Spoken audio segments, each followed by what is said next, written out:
Refusal Criteria. Chapter 7. On Shaky Ground. Jack waited calmly while his captor spoke to him and seized the opportunity to scan his surroundings when the stranger looked away. The cover was perfect. He could slip into those woods and disappear the moment his captor was distracted. Unfortunately, a run through the woods is impossible with a torn ACL.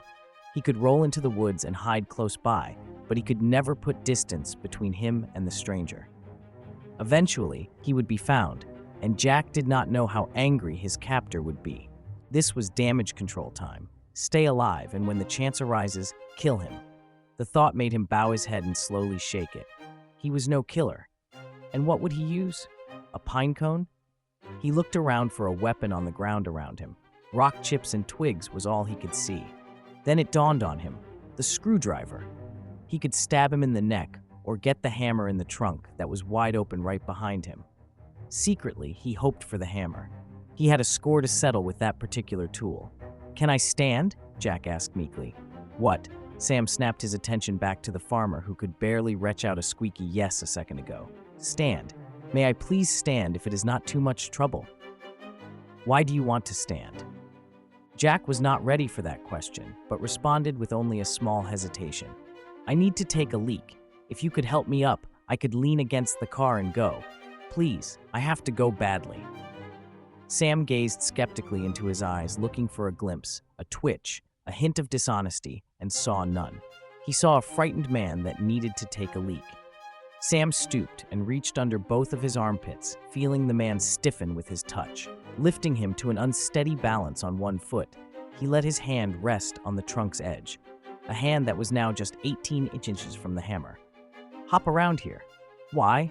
asked Jack without thinking. Sam spun on his heels and stared deep into Jack's eyes.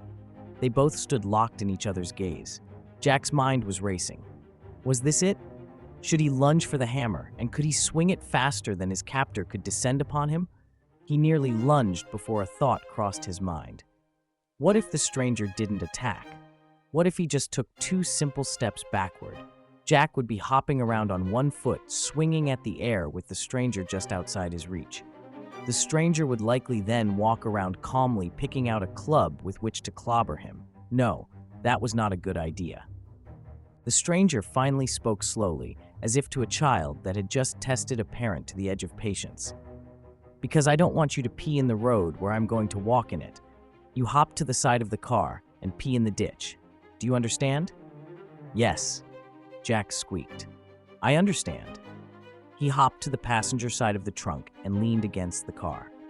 The stranger did not take his eyes off of Jack. He stood there for a few minutes and then looked back at the stranger. "My name is Jack, by the way. Yours?" "Sam." After a long pause, "I can't do this with you watching me." Sam turned his back, and Jack managed to get a stream going for background noise. Jack breathed a sigh of relief. It had been like pushing a golf ball through a garden hose, getting that first drop squeezed out. Now, with the stranger's back to him, he frantically scanned the contents of the trunk, a duffel bag, and the hammer. His mind focused on the 5-pound sledge laying there a little more than arm's reach away. He leaned, concentrating to keep his stream noisily hitting the ground, rather than silently running down the side of the car. He knew that as soon as that stream broke, his captor would turn around. He leaned in with his upper body while trying to keep his lower body perpendicular to ground. He reached further than he thought. The tips of his fingers were just touching the handle. Suddenly, the sheer forces on his one good foot gave way to the loose gravel and shot out from under him. Jack's bad knee shot lightning through his nervous system as he hit the ground. In a flash, Sam was at his side, helping him to his feet. Back up and propped on 2 stiff arms at the side of the trunk, he heard Sam say, "Fingers." And before he could say, "What?" the trunk lid slammed shut on Jack's plans. He barely had time to snap his head back for a glimpse of the hammer when he heard the click of the latch. His head bowed and eyes squeezed shut, thinking no way that just happened. Jack needed an equalizer. His immediate physical limitations would not allow a successful confrontation without it. Over the next hour, Sam had helped him to a level spot, gathered dead wood for a fire, and piled up some leaves and needles for sleeping pallets, 3 of them. Not a word was spoken until daylight had faded and the fire was lit. The flames from the campfire stabbed at the black night air, and shadows danced on the surrounding tree trunks. Then Sam began to speak. "So what now? What's the plan?" Jack did not know what to say and lay silently in the leaves. Sam spoke again. "That doesn't sound like much of a plan. What I am asking is, what is the end game here? If there is a successful outcome to this, what would it look like?" A long pause. "Do you know how crazy that sounds? And what about Jack?" Jack silently listened to one side of a conversation that his kidnapper was having with no one, the result of which would determine if Jack's life was over. He was left only to speculate what the other side of this conversation was suggesting. It was the most chilling thing he had ever imagined. "I'm willing to take that chance. There is nothing to gain by dragging him along. We can leave him right here, and it would take him hours to crawl back to the road." Sam looked over at Jack and winked with a sly smile as if to say, "I got your back." Jack looked away. It was extremely unsettling, and lying there listening, he felt tears well up in his eyes. He had to tune this out somehow or break into full-on sobbing. Sam continued, "We drove in a car for over 1,000 miles. There ain't no four-legged critter going to catch us. Let it go, man." Sam got up, went over and knelt down next to Jack, who froze and prayed.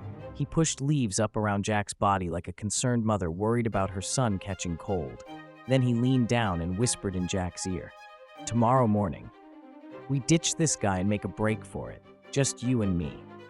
With that, Sam withdrew back to his own pile of leaves and settled in for some sleep. He seemed to fall asleep immediately, and the tears flowed silently from Jack's eyes. Jack lay staring at the sky until flames turned to coals, and coals turned to smoke, and smoke turned to sleep. "Get up! Let's go! Let's go!" Jack nearly jumped out of his skin as he was jerked to his feet. He instantly collapsed with a howl, and Sam, wild-eyed and panicked, grabbed him under his arms and dragged him across the ground towards the car. He slammed him against the car and dropped him. He popped the door open, leaned the seat forward and yelled, "Come on, farm boy, crawl your crippled ass in there. We gots to go, and like now." Jack crawled his way up to the back seat and felt the door slam behind him. Half asleep and dazed with confusion, Jack struggled to comprehend when or how he fell asleep. Sam jumped in the driver's seat, cranked the engine, and floored it. 3 frantic heartbeats later, the Olds was bouncing and pounding down the Forest Service road, and Jack was flung from the back seat onto the floor as he heard the unmistakable squeal of rubber on pavement. The engine raced and hit second with a thud. Jack popped up to see twists and turns of black highway disappearing rapidly into the green forest behind them. He turned forward to see Sam with his intense eyes burning into the rectangular rearview mirror. "What's going on, Sam?" The frightened farmer was certain they were about to go careening into a tree. "Shut up," came from the driver. "I know what you scamps are up to. You and Sam were going to abandon me? Let the wolves tear me apart? You think I don't know?" Jack pleaded with him. "Please just drop me off." Richey tried to explain. "You've got my taint on you now. It's unfortunate that Sam brought you into this. But if I had left you in your driveway, they would have killed you already." Jack interjected. "Wait, what? Who would have killed me?" The eyes in the mirror looked confused for a moment, and the straight back to intensely scanning the road behind. "The wolves, Jack. You can't see them, but they are coming. A reckoning is coming. They keep their nose to the ground, running, tracking. They never stop. Never, never. We won't outrun them forever. It's just a matter of time now. Enjoy every breath you take because your days are numbered." Old Sam thought I was crazy, but neither one of you understand what these things can do. A pack of wolves can tear a body limb from limb like they were made of Play-Doh. I know. I've seen it with my own eyes. My beautiful wife, God rest her soul, is stuffed in a duffel bag in the trunk. Sam thinks I did it, but I couldn't even imagine that kind of violence. I couldn't leave her behind. She is always with me. Perhaps I let Sam think a lot of things that I shouldn't have, but it was the only thing I could do to save him. "So, what do you plan to do, mister?" "Run. Run until time runs out. We shall finish the game," he said with a little chuckle. "We shall finish the game. I mean with me. What do you plan on doing with me?" "That's what I am trying to tell you, Farmer Jack. The only life you have now is the miles we put in the mirror, miles to go before we sleep. Drop me off. Please, I'll take my chances. Drop you off? Look, I already have your blood on my hands. All I can do is squeeze a few more hours of life out of this situation for you. Make no mistake about it, the end is near for all three of us. Tick, tick, tick. I'm sorry, Jack, but you shot craps this time. Hell, we all did. Just then, the old started to rattle like a ball-peen hammer on an anvil, and Jack saw a long trail of steam bellowing out behind. The driver kept the hammer down, but she only went for a few more minutes and then silently coasted to the shoulder. His head leaned forward onto the wheel. End of the line, boys. Game over. I can put some minutes behind me through the woods, but I can't take you with me, Jack. That bumleg has done you in. He stepped out of the car and slammed the door. Jack wanted to cheer and yell at the top of his lungs, but prudence told him to lay quietly in the back seat until this loose cannon disappeared deep into the woods. He heard the footsteps moving back to the trunk where the maniac told the trunk lid that he loved her but could not take her with him any further. Jack shuddered at the thought of lying in that trunk next to a corpse. What kind of sick bastard shoves their dead wife in a trunk? Jack knew he was very lucky not to be in a duffel bag himself. He ran his tongue across the empty sockets of his upper gum that used to be his two front teeth. Still, he was one lucky son of a bitch.